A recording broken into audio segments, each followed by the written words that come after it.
حامدا و مصلیا اما بعد، بندہ شیخ الحدیث حضرت مولانا محمد زکریا کان دہلوی رحمۃ اللہ علیہ کی کتاب آپ بیتی پڑھ رہا تھا، جس میں حضرت نے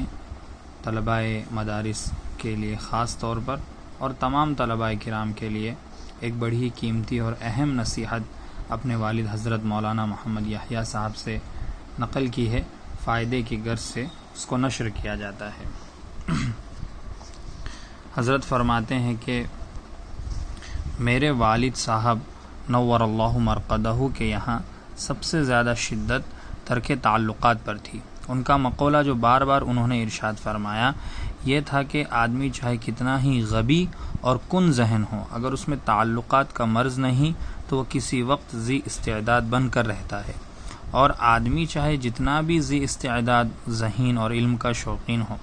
اگر اس کو تعلقات کا چسکا ہے تو وہ اپنے جوہروں کو کھو کر رہے گا۔ اللہ تعالی ہم کو تعلقات کے